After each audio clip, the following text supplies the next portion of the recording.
Welcome to मार्गदर्शन IAS. जय Hind. I hope कि आपकी प्रिपरेशन अच्छी चल रही होगी। बस ऐसे ही मेहनत करते रहिए। बस कुछ ही दिन बचे हैं, आपका लिस्ट में नाम जरूर आएगा। आपका नहीं आएगा तो किसका आएगा? पड़ोसी का आएगा, जो इतने ताने मारते रहते हैं, बोलते रहते हैं। बस खुद पे विश्वास रखिए।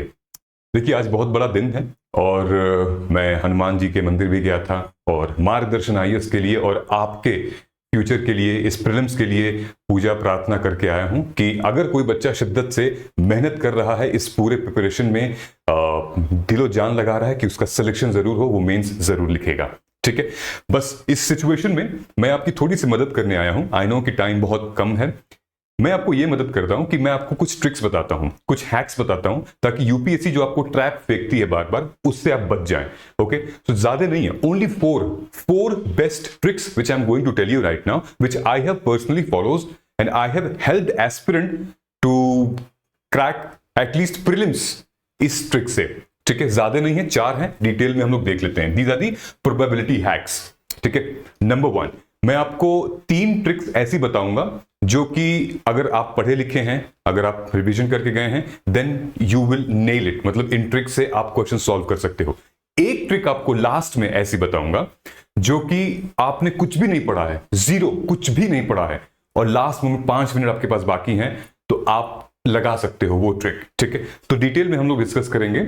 ऑलराइट, सबसे पहले एक बार चैनल को सब्सक्राइब भी कर लीजिएगा, बिकॉज लास्ट में एक न्यूज भी है हमारे पास, और प्रीलिम्स डे जैसे होगा हम लोग रियल एनालिसिस करेंगे for paper 1 and paper 2। Alright, let's go ahead. Number 1, see UPSC prelims में एनवायरनमेंट का जो सेक्शन है, alright, this is very confusing sometimes. हर साल ऐसे क्वेश्चंस पूछे जाते हैं जो कि हमें लगता है कि यार ये कहां से पूछे गए हैं। मुझे भी बहुत व्हाट्सएप आते हैं और हमारे पेड स्टूडेंट्स जो हैं वो पूछते हैं भैया पूछे कहां से गए हैं। ठीक है, कभी कभी जरूरी नहीं कि कहां से पूछा गया है। UPSC tricks, UPSC trap play करता है आपके कॉमन सेंस से। ठीक है, और वो फायदा उठाते हैं आपके एग्जाम हॉल प्रेशर का, तो वो प्रेशर में आप मत गलत करिएगा। देखिए, मैं आपको एक क्वेश्चन बता रहा हूं एनवायरमेंट एंड इकोलॉजी का, 2019 का, 2023, फिर से 2023 एंड 2024 में एनवायरमेंट के स्पीशीज से रिलेटेड क्वेश्चंस हैं। ठीक है, हर एक क्वेश्चन में ऑल द ऑप्शंस का आंसर जो है वो है all of the above, D. ठीक है, ऑल ऑफ द अबव है, इसका ऑल ऑफ द अबव है, इसका ऑल ऑफ द अबव है, इसका ऑल ऑफ द अबव है। ठीक है, ये ऑल ऑफ द अबव आया कैसे? नंबर 1, एक एक करके चलते हैं। देखिए, 2019 में जो क्वेश्चन आया था वो पूछ रहा था कि which of the following statement in the given are correct. क्या स्टेटमेंट है? Some species of turtle are herbivorous. We all know herbivorous, plant वगैरह जो खाते रहते हैं। तो ठीक है ना, टर्टल के कुछ स्पीशीज हर्बीवोरस होंगे, होते हैं, इतने सारे स्पीशीज हैं, सबके आप भी नाम नहीं जानते, हम भी नहीं जानते, एग्जामिनर भी सारे टर्टल्स के हैं उनके नाम नहीं ही जानते होंगे। ठीक है, एक आध छूट सकता है, चलिए ठीक है। Species are herbivorous, definitely. Some species of fish are herbivorous, definitely. कुछ मछली हैं जो कि नॉनवेज नहीं खाती हैं, वेज खाती हैं, प्लांट्स खाती हैं। ठीक है, some species of marine mammals are herbivorous, of course. भाई कितने सारे स्पीशीज हैं, उसमें से कुछ तो होंगे, एटलीस्ट अगर एक भी स्पीशीज होगी जो कि प्लांट खाते हैं तो फिर वो करेक्ट है। Some species of snakes are viviparous. Viviparous वो होता है कि वो स्पीशीज जो कि लाइव, मतलब बेबी पैदा करता है, जैसे ह्यूमंस है। ह्यूमंस एग नहीं देते हैं, ह्यूमंस बेबीज निकलते हैं ह्यूमंस में। तो वैसे जैसे डायनासोर था, उसका अंडा निकलता था। ठीक है, तो कुछ स्नेक ऐसे हैं जिनके अंडे भी निकलते हैं, लेकिन कुछ स्नेक ऐसे हैं जो कि विवेपोरस होते हैं, वो स्नेक ही निकाल देते हैं। Of course there are. So इसमें क्या है? सम, यानी कि मेजॉरिटी, यानी कि पॉसिबिलिटी क्या है? मेजॉरिटी की। UPSC checks if something is possible, not common, even if अगर एक स्पीशीज भी होगा तो स्टेटमेंट करेक्ट है, विच मीन्स भाई होंगे ही करेक्ट सम में, तो इसीलिए तो 1 2 3 4 करेक्ट है। अब देखिए 2023 में क्या क्वेश्चन आया था कि सम मशरूम, इस पर खूब चर्चा हुई थी, some mushroom have medicinal property, of course. Some mushroom have psychoactive properties, yes they have. Some mushroom have insecticidal properties, yes they have. And some mushroom have bioluminescent property. Bioluminescent मतलब पता है ना कि लाइट जलती है, मतलब dark में, अंधेरे में there are few mushroom varieties जिनमें से नीचे से रिएक्शन होता है पानी का और केमिकल रिएक्शन होता है, ऑक्सीजन एंड ऑल, तो नीचे से लाइट जलती है, लुमिनेसेंट होती है। तो आप सर्च भी करिएगा, दिख जाएगा आपको। तो अगर एक मशरूम भी ऐसा निकल गया सब में से, तो स्टेटमेंट जो है वो ट्रू हो जाएगा, which means some species it's true because nature has many varieties. हमें पता भी नहीं है मशरूम्स की कितनी वेराइटीज हैं। लोग ऑर्गेनिकली ग्रो कर रहे हैं, लोग पेस्टिसाइड देके ग्रो कर रहे हैं, उनकी अलग प्रॉपर्टीज बन रही हैं। Alright, so again this statement is correct. तो अगर next time if they are asking the same question, अगर तो वो आपको ट्रैप में डालने के लिए कुछ नया पैंतरा अपनाएंगे, देन डेफिनेटली दैट्स, वो तो बिल्कुल रियल टाइम हो जाएगा कैसे उसको प्ले करें। But if they are repeating these things then you know what you have to do. ये देखो 2024 में पूछा गया था कि how many of the above have poisonous species among them, butterflies, fish and frog. अब आंख बंद करके आप बताइए कि पॉइजनस पूछा है, ये नहीं पूछा है कि poisonous that leads to death, not every poison leads to death, ठीक है, बट पॉइजनस स्पीशीज पूछा है, पॉइजनस स्पीशीज पूछा है, ठीक है। यार बटरफ्लाई तो हैं, बहुत अलग अलग प्रजातियां हैं, दे आर पॉइजनस यार, ठीक है। फिर फिश, भाई फिश में बहुत वेराइटीज हैं, आप कहां जाओगे इतनी छोटी फिश से इतने बड़े फिश तक, there are varieties, yes possibility they can be poisonous. And frog, I am sure frog तो निकलते हैं क्योंकि इतने जंगल में रहते हैं, इतना अंडरस्टैंड खाते पीते हैं, तो फ्रॉग तो रहेगा ही रहे पॉइजनस, ठीक है। Now all three are correct. वहीं पे देखो कि यूपीएससी प्री 2023 में क्या पूछा आपसे कि some microorganism can grow in environment with temperature below boiling point of water. दूसरा स्टेटमेंट है कि some microorganism can grow in environment temperature below freezing point of water, of course there are many, and some microorganism can grow in highly acidic environment at pH level below 3। Definitely एक तो होगा, तो आप समझ रहे हैं, ये आपको कंफ्यूज करने के लिए स्टेटमेंट दिया गया है। कहने का मतलब ये है, अब देखो जैसे और फिश थी, और फिश समुद्र में इतनी नीचे रहती है, लेकिन वो कैसे ऊपर आ गई हमें पता भी नहीं था उसके बारे में, ठीक है। तो देयर आर सम स्पीशीज जो कि फ्रीजिंग पॉइंट के नीचे भी रह सकते हैं, ठीक है, there are many species are there. So possibility again all three are correct. So we all know what we have to do if this kind of question come. ये हमारा था पहला ट्रिक। अब हम आते हैं अपने दूसरे ट्रिक पे, ठीक है। दूसरा ट्रिक है हमारा जिसको हम लोग कहते हैं कॉन्ट्राडिक्टरी और को डिपेंडेंट स्टेटमेंट। ये हमारा दूसरा है, ओके। सेकंड, अब इसमें क्या है खास बात आपको बताते हैं। कॉन्ट्राडिक्टरी और को डिपेंडेंट मतलब स्टेटमेंट जो है वो आइदर कॉन्ट्राडिक्टरी होंगे या एक दूसरे के ऊपर डिपेंड होंगे, ठीक है। अब एग्जांपल के तौर पे देखते हैं, सबसे पहले ये वाला देखते हैं। 18 किस साल में आया था वो मतलब नहीं है, क्वेश्चन देखिए यूपीएससी प्री में आया था। With reference to provisions contained in Part 4 of the Constitution of India, Part 4 क्या है? DPSP, ठीक है। DPSP में क्या है? They shall be enforceable by courts. They shall not be enforceable by any court. अब क्या बताइए, ये दोनों स्टेटमेंट सही हो सकते हैं एक साथ? दोनों स्टेटमेंट सही हो सकते हैं? नहीं हो सकते। एक स्टेटमेंट बोल रहा है कि इन्फोर्सेबल, एक बोल रहा है नहीं है, तो कैसे सही हो सकते हैं? अपने आप ही रूल आउट हो गया, अपने आप एक स्टेटमेंट रूल आउट, मतलब पहला तो नहीं होगा। They shall not be enforceable by any court, ठीक है। तो 1 किस में नहीं है? इसमें नहीं है, इसमें नहीं है। 2 and 3 ओनली है। ये क्या है? Principle laid down in this part are influence in making laws by the state.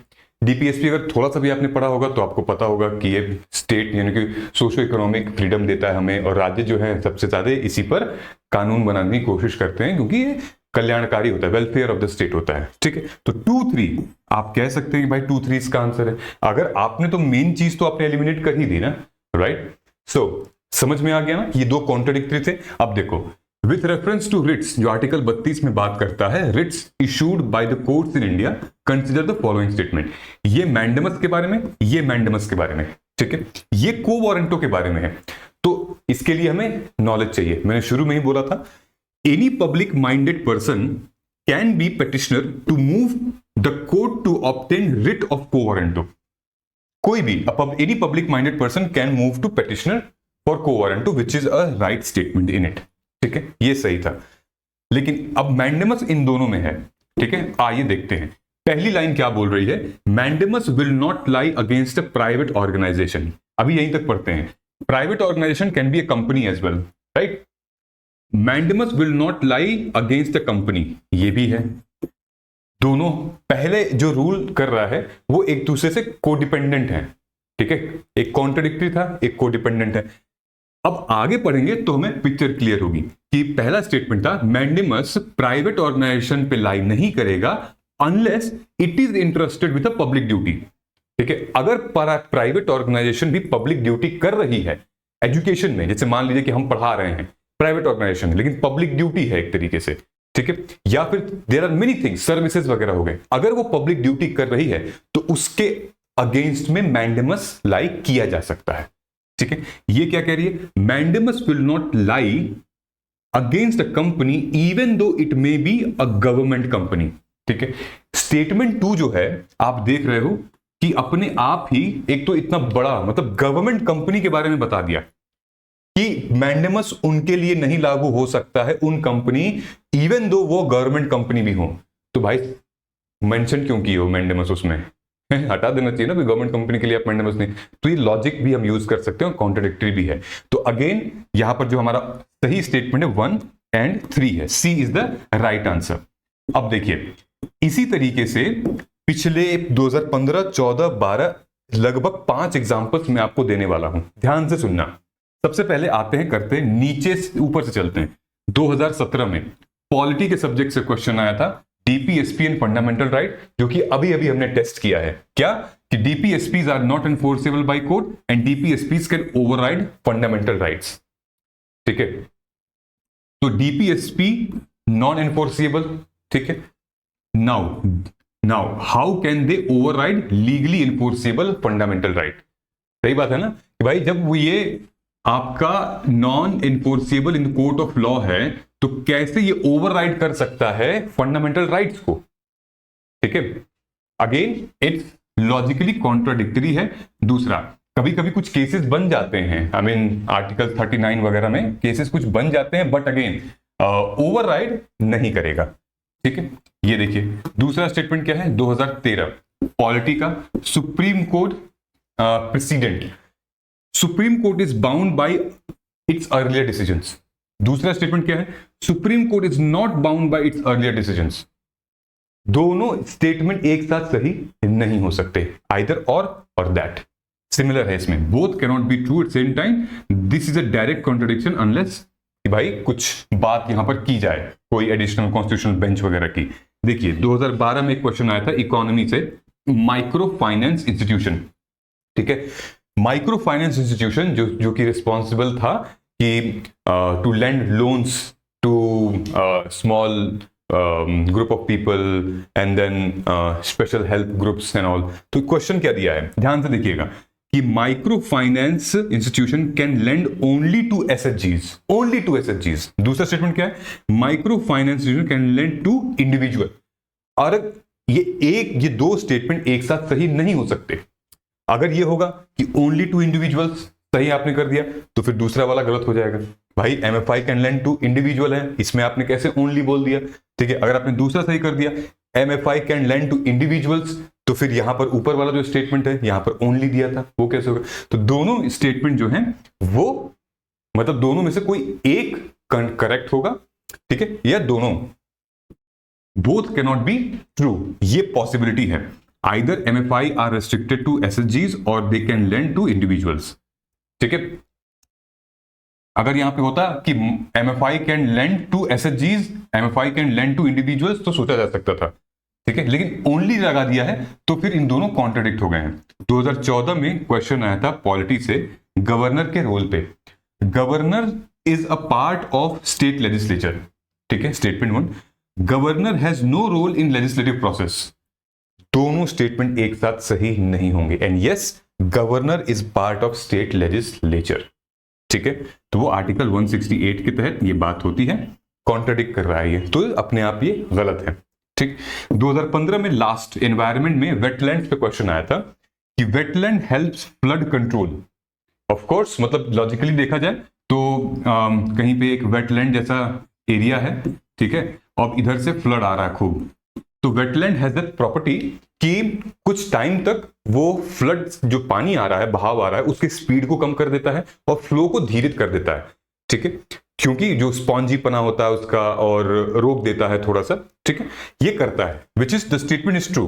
दूसरा स्टेटमेंट क्या है, wetland do not influence ground water recharge. Logically true नहीं हो सकता ये, राइट। अब वेटलैंड में फ्लड आया, होल्ड किया, जो स्पॉन्जीनेस था उसने हल्का सा पानी होल्ड कर लिया, तो देयर इज पॉसिबिलिटी कि वो पानी रीस के नीचे जाएगा ग्राउंड वाटर में, है ना पॉसिबिलिटी, ग्राउंड वाटर में चला जाएगा, ग्राउंड वाटर रिचार्ज हो जाता है, दिस इज लॉजिकली ट्रू।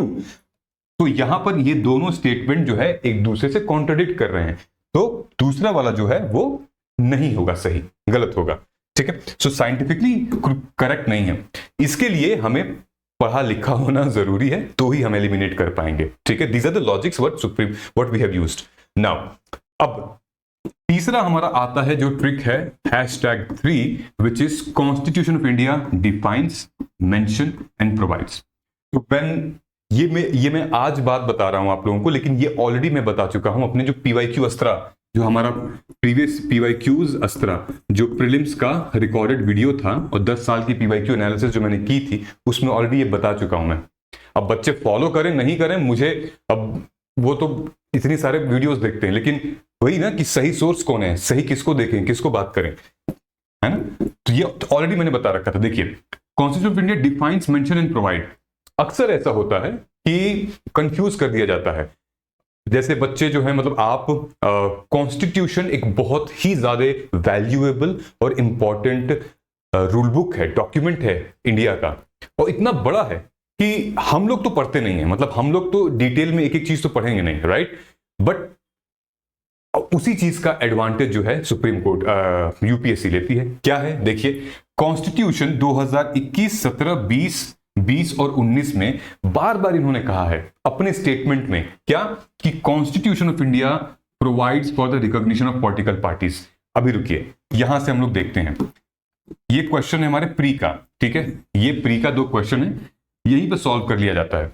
देखिए, साफ साफ लिखा है कि constitution of India defines its basic structure in terms of federalism, secularism, fundamental right and democracy. Nowhere in the constitution, original constitution, it has mentioned.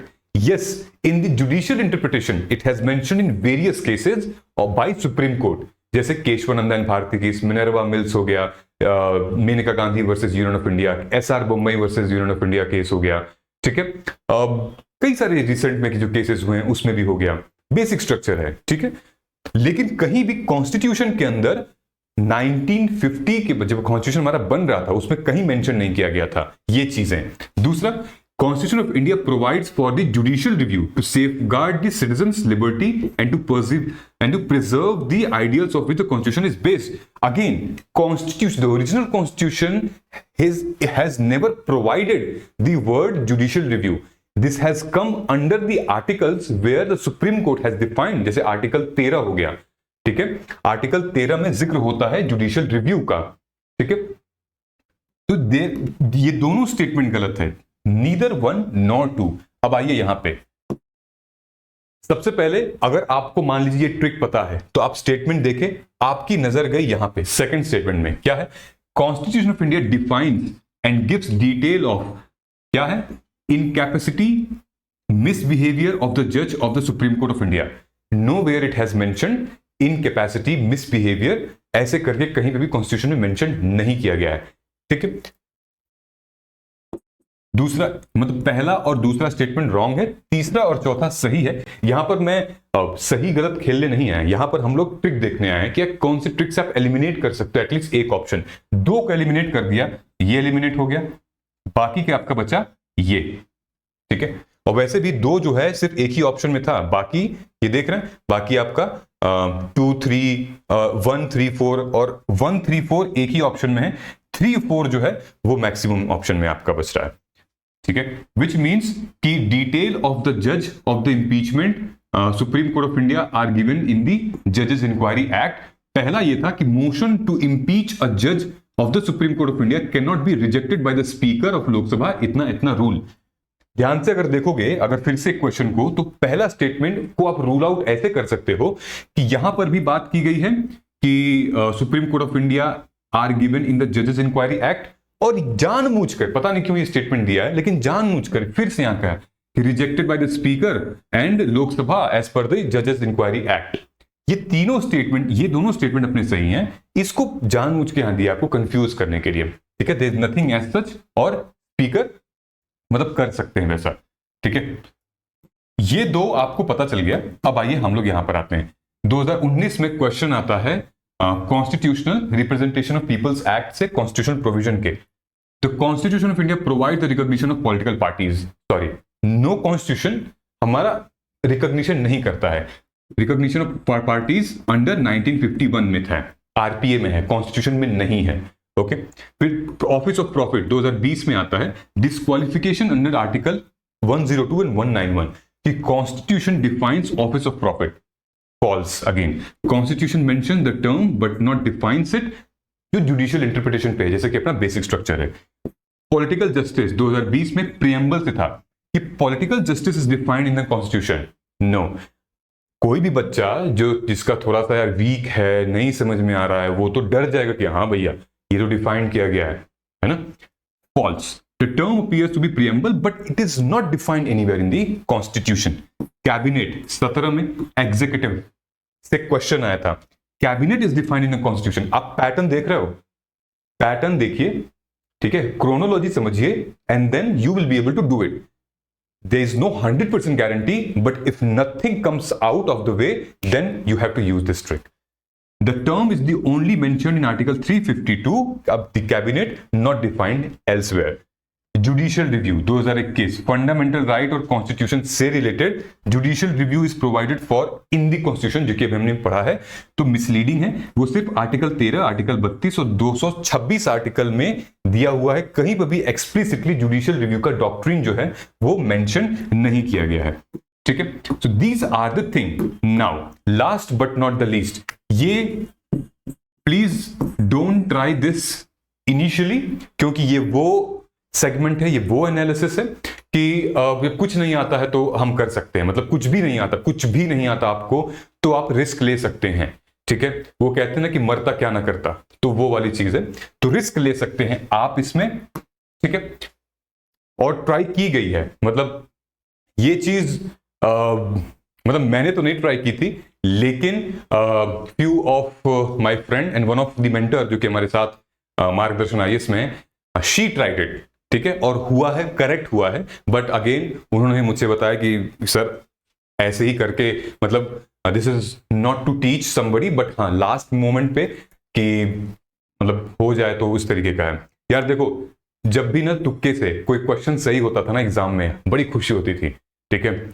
और जब दोस्त बात करते थे ना आपस में कि तेरा इसका क्या था, और तुम्हें पता है कि तुमने तुक्का मारा इसमें, और तुम्हारा जो है ना धक धक धक धक धक धक धक दिल कर रहा है, और अगर कोई दोस्त बोल देता था कि ये वाला सही है और तुम्हारा तुक्का सही, हाँ मैंने भी मारा है यही, और फिर अंदर अंदर तुम्हें लगता है यार कौन सा वर्ल्ड कप जीत लिया यार, 2 मार्क्स मिल गए तुम्हें, तो होता है। देखो प्रीलिम्स का एग्जामिनेशन ना सिर्फ नॉलेज के बेस पे नहीं जीता जा सकता है। प्रीलिम्स एग्जामिनेशन ये वो एग्जाम है जो कि 12 लाख बच्चे फॉर्म भरते हैं, और वहां से डायरेक्ट 12,000 में आपकी गिनती हो जाती है, समझ रहे हो, 12,000 में सीधे गिनती हो जाती है आपकी, 12,000 में तुरंत।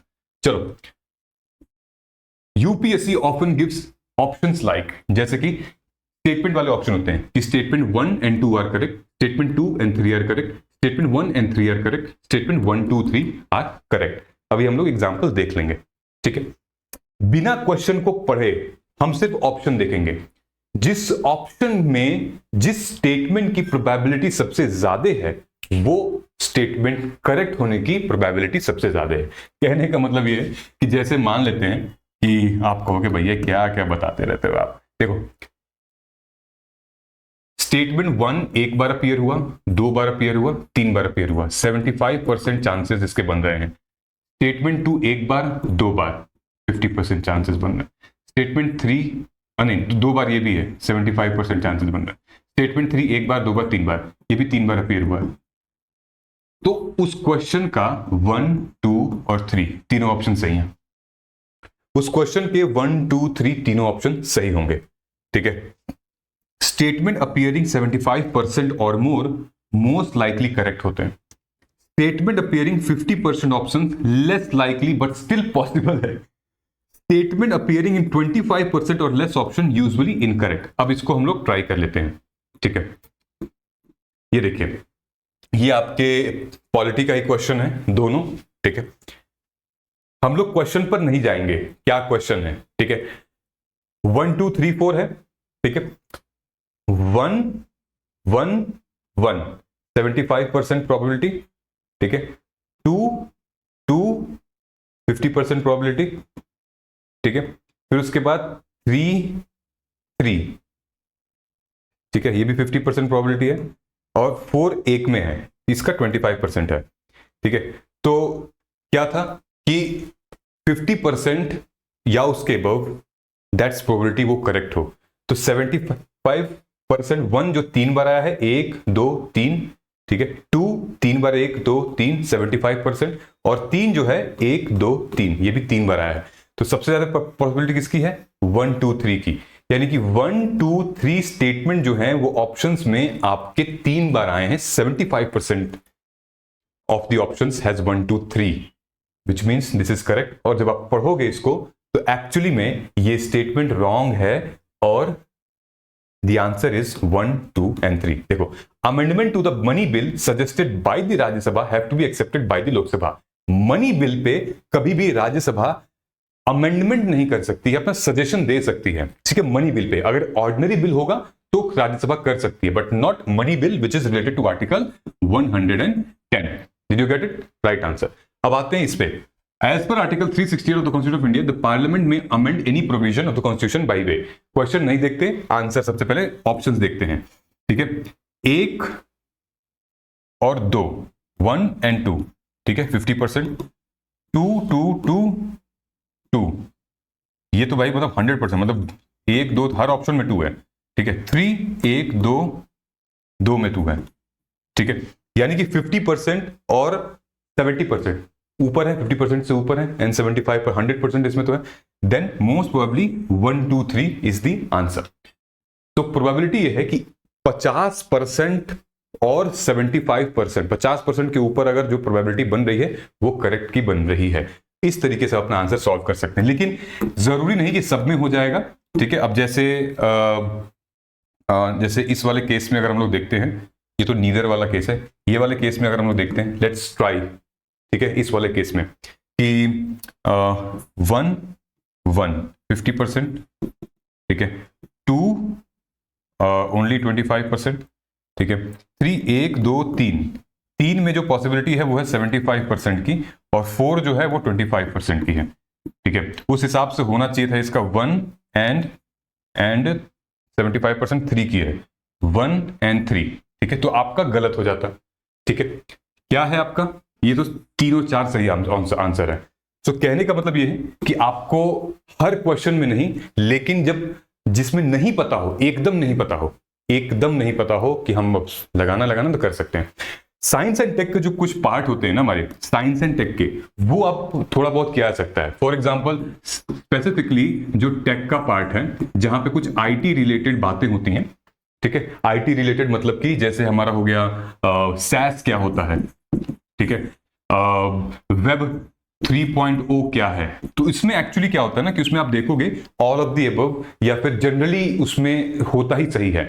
बट मैंने भी ट्राई किया, हम लोग के टाइम पे तो मैंने मारा था इस पे, मतलब मैं झूठ क्यों बोलूंगा, लगाया था, 3 क्वेश्चन लगाए, तीनों सही थे, ठीक है। लेकिन अब मैंने अभी ट्राई किया है 3-4 साल के पेपर में, तो now they have understood the tricks, because of course it's UPSC, it has eyes and years everywhere, right. चलो, तो दिस आर द ट्रिक्स विच मैं आपको बताना चाहता हूं। नाउ एक बहुत बड़ी अनाउंसमेंट वो ये है कि आप मेहनत करते रहिए, पढ़ते रहिए।